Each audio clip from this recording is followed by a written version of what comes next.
ជំរាបសួរសួស្តីបងប្អូនទាំងអស់គ្នាថ្ងៃនេះអូនមានរោងផ្លែឈើមួយបង្ហាញជូនបងរោងផ្លែឈើនេះបងមាំស្អាតធន់ហ្មងបងត្រូវទឹកបានអត់អីទេព្រោះអីយើងបាញ់ថ្នាំអាឡូនទៅលើហើយបងមិនណែជាមួយនឹងទ្វារ4បងទ្វារ4នេះបងនេះខាងក្នុងទលាយបងអត់មានអីទេជៀនធ្វើមកស្អាតជូនបងហ្មងបងអាចចំពោះខ្នាតអាចកំងបានណាហើយចំពោះពណ៌អាចកំងបានដូចគ្នាចាបងនេះរូបរាងខាងមុខរបស់គេបង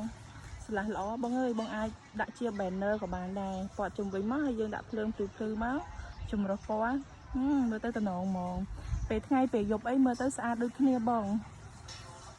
នេះខ្លួនគេផងចាចឹងបងដែលចាប់អារម្មណ៍ត្រូវការកំងអាចទាក់ទងបានមកកាន់ page DIY ដំនេះសូមអូនដាក់ link Telegram នៅខាងលើជូនអរគុណច្រើនជម្រាបលាបាយបាយ